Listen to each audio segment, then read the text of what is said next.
Ik denk dat het de mooiste wedstrijd van 2012 de SKS zielen weer. Want de wind die zal azen wat del vallen. En de komende dagen hebben we daar wat last van. Maar nu weer er nog. Zelfs Douwe Visser, de man waar iedereen van zei: hoe komen we des hier aan? Die hier een reefke in de fok en een reefke in het zeil. En ze alle de tugen naar beneden gaan om kleer te wijzen voor de start hier op Elehuizen. Twee grote cruiserakken op wij naar de westkant van de Vleuzen. En dan hult hij het weer om. Heel lang eind van de wien wie een dik nog. Dus ik hoor van alles gebeuren in zijn wedstrijd. Waarbij in de start Snits er al goed bij zit. Leidt boven Jereveen, Drachten en de Jouwer. En kan goed voortkomen. Nou, het is altijd wat kriebelingen in zijn cruiserek vanzelf. Ja, dan zitten de skippen nog heel deun bij elkaar. En dat betekent dat je wel eens even wat jaan en wat nimmer maar te drachten. Die moet eigenlijk zien dat ze voortkomen. Dus de Jouwer gaat voort, dan kan ze voortkomen. Maar dan moet ze nog een keer achter de lemmer langs. Nou, en zo zitten er allerlei variaties dan in het eerste cruiserek. Maar je ziet het al verderop, dat wie in man en die leidt bij de leegste tonnen bij de start. En die kwam het heugste uit bij de heugste tonnen. En dat is het Ljouwerter scootje van Jappie Meter. Die komt prachtig bij de tonnen uit, leidt een mooi eindje voor. Ik nog al komt Snits dan al dichtbij, want die komt hier dadelijk in beeld. En dan show je hem dat Snits net eerst volle meer achter de Ljouwerter zit. En die Ljouwerters die begonnen het doel wat te kriebelen in de buik verzeld. Want die weten wel hoe snel Douwe Visser mij dit waar wat varken. Man scoorde de score nog even aan. Want ja, je kent nou iets Jereveen, die komt door de verkeerde kant. Dus die kan nog even door de wien matten. Dat hier die ik nog les van Bolzer. Dus die moesten wij wijzen. En zo kon dan iedereen een beetje om die tonnen komen. Al wie het hier en der wel wat gegriend. Met lemmer erachter langs bij Lodewijk Meter. En dan kan Jenne Woord even met wachtje. En dat is heel vervelend dat je dit zal lezen. En je moet er maar wachtje op de oren die door bakboord leidt. Dat die goed om die tonnen komen kan. Nou, en dan moet ze nog een keer voortwijzen. En dan moet de hele mannen ik nog eens een keer naar beneden. En dan kom je zo linken de wij al meer en meer achter in het veld. En dan moet je zo langzamerhand maar eens even voor in Sjen. Dat ik meer gebeuren. Alhoewel, het lijkt nog redelijk dicht bij elkaar. Als je zo bij de onderste tonnen binnen. Dan zitten ze al hier nog redelijk dicht bij elkaar.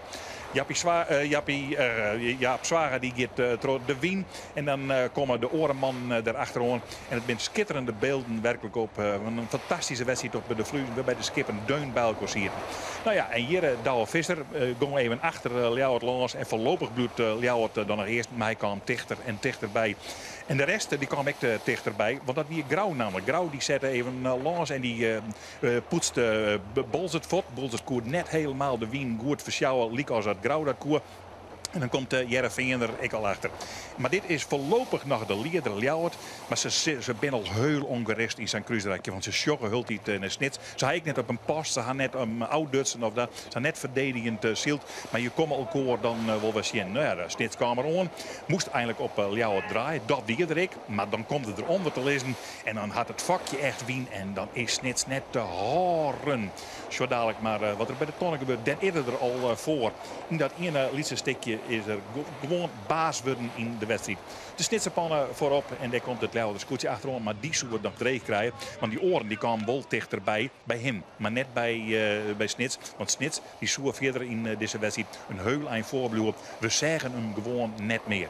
Maar die orenskippen die zitten gigantisch dicht bij elkaar. Zoals ze bij wat zijn even onder opstekken terug. Komt Jereveen aan. Kunnen we er nog van langs komen? Ja, we kennen nog krek van langs komen. Maar we moeten hem al een beetje ruimte ja. Want hij leidt door bakboord. Ken de oren er dan nog tussen komen. Nou, en zo is het fietsen en fietsen. Grauw hier in het cruiserek. Kan die nog verder naar voren komen? Want dat is de vraag. Ken die wat mij Ljouwert? Want dat was ik wil graag. En eigenlijk door de Douwe Visser, deze Douwe Visser, precies hetzelfde als de oren Douwe Visser. Hij draait onder de Ljouwerters en komt er dan gewoon voor. En is dan Ases twat bij de tonnen. En die zullen we net weer omzien. Jereveen, die komt ik weer dichterbij. Wat's eindkamer in tussen. Die kan Ljouwert al even bij. Bolzert hier pluizen om er voor te houden. En zo weer het een schitterende wedstrijd voor de meesten om naar te zien. En Ljouwert bleef hij wel redelijk voor in. Ja? Maar die koe ik nog wel aardig meid. Mat hier achter wat zijn houden.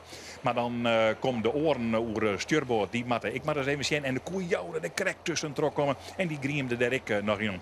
Bolzert knappe prestatie. Heel goed bij. Nog weer. Want die kon het tuig beter onder controle krijgen. En dan kom je voor. En dan is dit het beeld van Scootjes in 2012. Lodewijk Meter. Een heulijn achter.